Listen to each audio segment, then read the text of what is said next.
Assalamualaikum warahmatullahi wabarakatuh. Salam sejahtera untuk kita semua. Pada kesempatan kali ini, kami dari kelompok 4 akan membahas dengan tema yaitu bagaimana peran dan fungsi masjid kampus dalam pengembangan budaya Islam. Masjid bukanlah sekedar tempat sujud sebagaimana makna harfiahnya, tetapi memiliki ragam fungsi. Menurut pakar kebudayaan Islam asal Palestina, sejak zaman Nabi Muhammad SAW, masjid tidak hanya berfungsi sebagai tempat ritual murni atau ibadah mahmadah seperti sholat dan itikaf. Masjid dapat berfungsi sebagai pusat pemerintahan, sentra pendidikan, markas militer, dan bahkan sebagian lahan sekitar masjid pun pernah dijadikan sebagai pusat perdagangan. Rasulullah menjadikan masjid sebagai sentra utama seluruh aktivitas. Untuk kegiatan pendidikan, yakni tempat pembinaan dalam pembentukan karakter sahabat maupun aspek-aspek lainnya termasuk politik, strategi perang, hingga pada bidang ekonomi, hukum, sosial, dan budaya. Pendek kata, masjid difungsikan untuk melaksanakan ibadah muamalah yang bersifat sosial. Baik, pada materi ini kami akan membahas mengenai satu, konsep dan fungsi masjid dalam membangun budaya Islam. Kedua, konsep masjid kampus dalam membangun budaya Islam. Dan ketiga, historis, sosiologis, dan teologis tentang konsep masjid dan fungsi masjid kampus dalam membangun budaya Islam. Assalamualaikum warahmatullahi wabarakatuh. Di sini saya sebagai pemateri kedua ingin memaparkan mengenai konsep dan fungsi masjid dalam membangun budaya Islam. Masjid dalam konsep dasarnya adalah tempat sujud. Masjid pada zaman Nabi Muhammad memiliki fungsi yang melampaui konsep dasarnya. Berkaitan dengan Masjid Kuba, Allah Subhanahu wa taala berfirman dalam surat At-Taubah ayat 108 yang artinya janganlah kamu bersembahyang dalam masjid itu selama-lamanya. Sesungguhnya masjid yang didirikan atas dasar takwa atau Masjid Kuba sejak hari pertama adalah lebih patut kamu bersembahyang di dalamnya. Di dalamnya terdapat orang-orang yang ingin membersihkan diri. Dan sesungguhnya Allah menyukai orang-orang yang bersih. Dalam sejarah Islam, masjid yang dibangun atas dasar konsep dan fungsi untuk mengubah ajaran Allah dan membahayakan umat Islam itu disebut sebagai masjid dirar, yang artinya masjid bencana, karena didirikan dengan maksud untuk menimbulkan kerusuhan, kerugian maupun bahaya. Adapun Masjid Kuba sebagaimana dinyatakan Allah merupakan masjid yang dibangun di atas landasan fondasi ketakwaan. Nabi Muhammad SAW kemudian memerintahkan agar masjid dirar ini dibakar.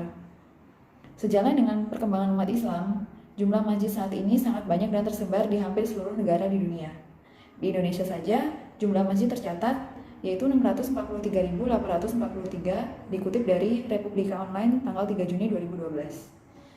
Adapun menurut hasil sensus penduduk Badan Pusat Statistik atau BPS pada tahun 2010, penduduk Indonesia yang memeluk agama Islam tercatat 207.176.162 yaitu 87,18% dari total jumlah penduduk. Sekian materi 2 dari saya. Wassalamualaikum warahmatullahi wabarakatuh. Assalamualaikum warahmatullahi wabarakatuh. Saya dari pemateri ketiga ingin memaparkan konsep masjid dan fungsi masjid kampus dalam membangun budaya Islam Nabi Muhammad SAW. Setelah diangkat menjadi Nabi dan Rasul melaksanakan dakwah Islam dalam 2 periode yang dikenal dengan periode Mekah selama 13 tahun dan periode Medina selama 10 tahun. Dalam perjalanan hijrah Nabi dan kaum muhajirin dari Mekah ke Medina, masjid merupakan bangunan yang pertama kali didirikan. Sebelum sampai di Medina, Nabi dan kaum muhajirin beristirahat di desa Kuba selama 4 hari sambil menunggu kedatangan kaum muhajirin yang berangkat belakangan. Nabi Muhammad mendirikan masjid. Di masjid inilah Nabi Muhammad mengimami salat berjamaah dan mengadakan pengajian. Periode Mekah sering dihubungkan dengan periode penanaman akidah, sedangkan periode Medina sering dihubungkan dengan periode pembentukan negara Islam. Membangun kebudayaan Islam meliputi pemerintahan, hukum, pendidikan, kesejahteraan, ekonomi, dan pertahanan keamanan Islam. Dari peristiwa ini muncul pertanyaan, apakah pendiri masjid dalam perjalanan hijrah merupakan simbol bahwa masjid perlu dikembangkan sebagai pusat pembinaan akidah sekaligus budaya Islam? Pada masa sekarang, masjid diklarifikasikan dalam 4 jenis: masjid raya, masjid agung, masjid besar, dan masjid jamik. Masjid dapat diklarifikasikan pula atas kesamaan komunitas jamaah masjid seperti masjid kuno, masjid kerajaan, masjid pasar, masjid pesantren, dan masjid kampus.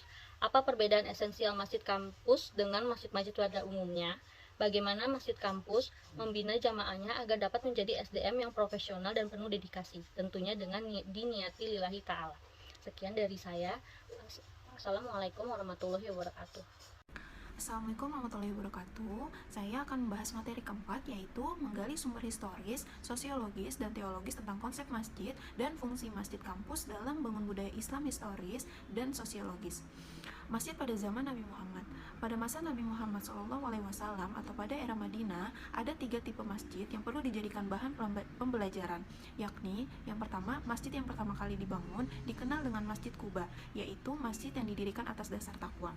Yang kedua, masjid yang didirikan oleh orang-orang munafik dengan tujuan untuk merusak keimanan dan menghancurkan kaum muslimin, dikenal sebagai Masjid Diror.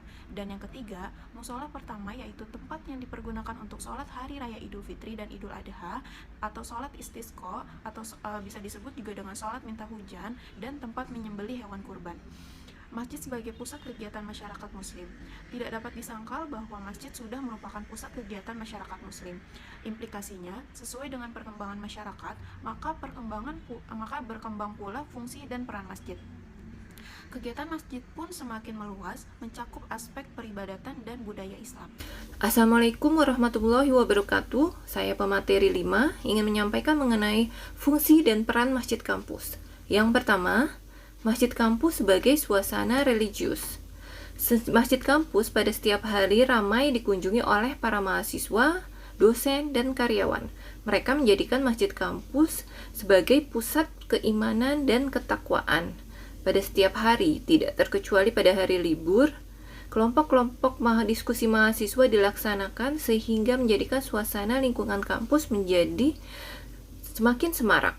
Yang kedua, pembinaan sholat wajib 5 waktu. Tujuan pembinaan ini adalah untuk menekankan pada upaya pembinaan sholat para jamaah. Yang ketiga, pembinaan sholat Jumat. Sholat Jumat merupakan kegiatan masjid yang paling banyak dikunjungi para jamaah, tetapi paling murah pembiayaannya.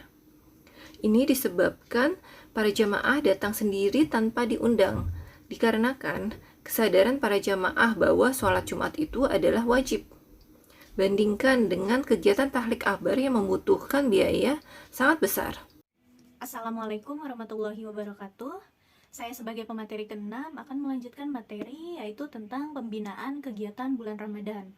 Bulan Ramadan merupakan bulan yang penuh dengan kegiatan ibadah, yaitu berpuasa pada siang hari, melaksanakan salat tarawih dan witir pada malam hari, bertadarus Al-Quran, beritikaf, mengikuti kajian agama, dan lain-lain. Tujuan pembinaan kegiatan pada bulan Ramadan adalah untuk lebih menggairahkan para jamaah untuk meningkatkan peribadatan dan mengkaji ajaran agama Islam. Kemudian, materi berikutnya tentang program tutorial atau mentoring keislaman.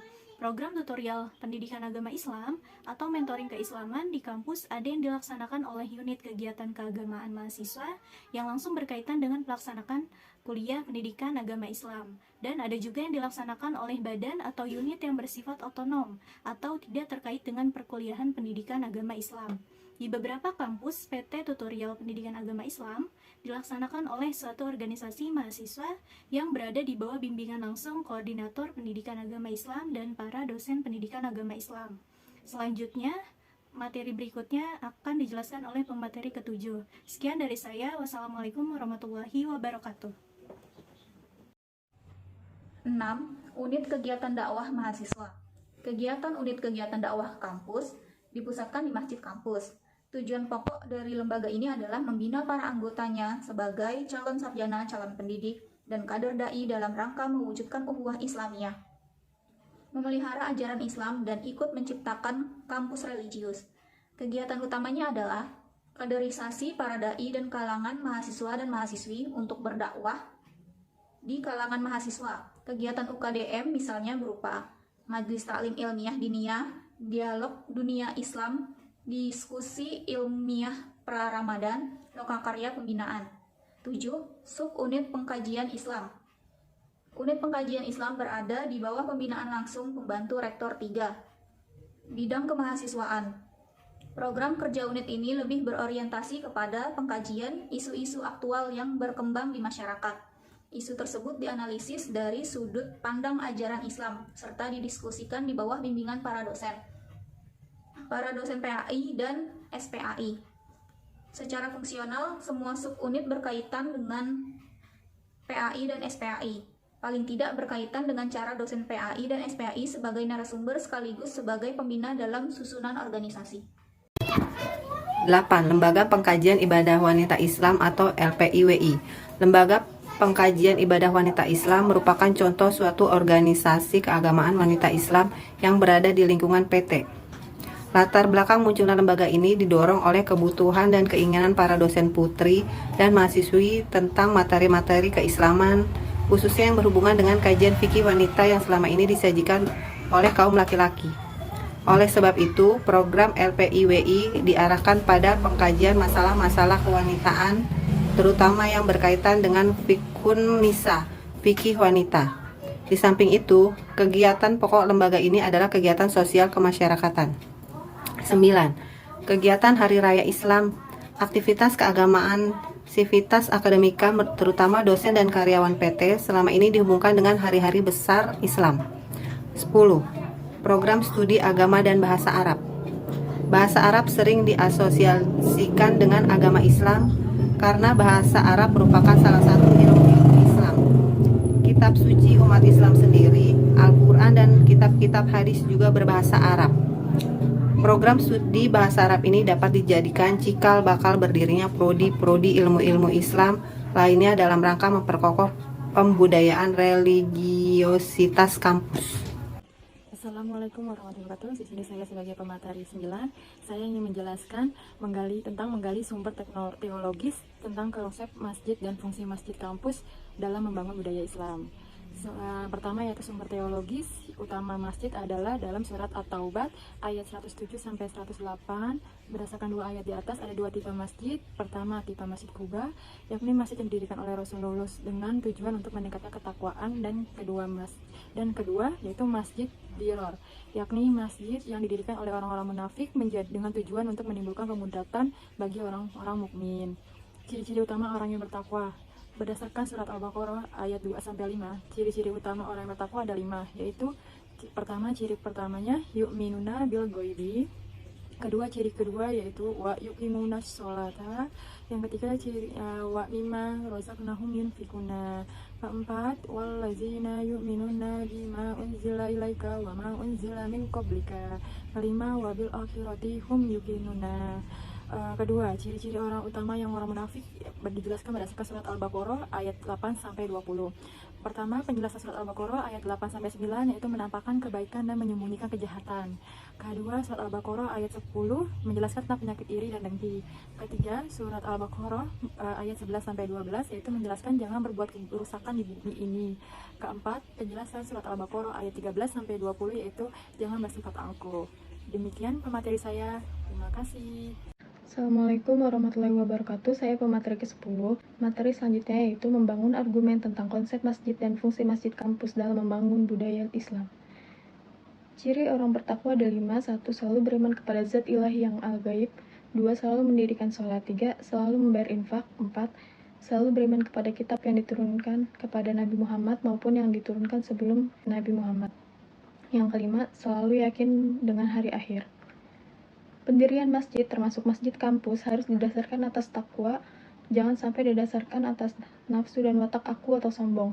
Oleh karena itu, pengurus masjid harus menjadi pelopor ketakwaan, seperti sabda Nabi Muhammad, yaitu ibda binafsika, artinya mulailah dari dirimu sendiri. Pengurus masjid harus mulai menjalankan ketakwaan, sekaligus menjalankan jihad akbar, yakni berperang untuk menundukkan hawa nafsu dan watak aku, dengan menanamkan rasa rendah diri di hadapan Tuhan dan rendah hati di hadapan manusia, atau tidak sombong dan membanggakan diri. Terima kasih. Wassalamualaikum warahmatullahi wabarakatuh. Mendeskripsikan tentang konsep masjid dan fungsi masjid kampus dalam membangun budaya Islam. Ciri ketakwaan yang perlu dikembangkan oleh masjid merujuk kepada surat Al-Baqarah ayat 2-4, yakni 1. Selalu mengimani zat yang al-ghaib, yang kedua, mendirikan sholat dengan khusyuk, lalu yang ketiga, selalu menginfakkan harta milik Tuhan yang dititipkan kepadanya, yang keempat, menjadikan Al-Quran sebagai pedoman hidup untuk berjalan di atas siratal mustaqim, dan sebagai pedoman mati, yang kelima, mempersiapkan bekal yang maksimal untuk memasuki hari akhir. Program kerja Masjid Kampus perlu menonjolkan ciri kecendekiawanan, namun dasarnya tetap takwa. Masjid Kampus perlu mengembangkan program pengkajian agama yang fundamental atau lebih memprioritaskan kajian dasar-dasar agama secara kritis, terbuka, luas, mendalam, dan membangun ukhuwah Islamiyah. Namun ciri khas masjid harus tetap dipertahankan dan dibina sholat 5 waktu, sholat Jumat, dan ibadah lainnya. Harus menjadi ciri masjid. Semangat beribadah perlu diarahkan untuk meningkatkan ketakwaan dan dihindari semangat beribadah yang palsu. Terima kasih. Assalamualaikum warahmatullahi wabarakatuh.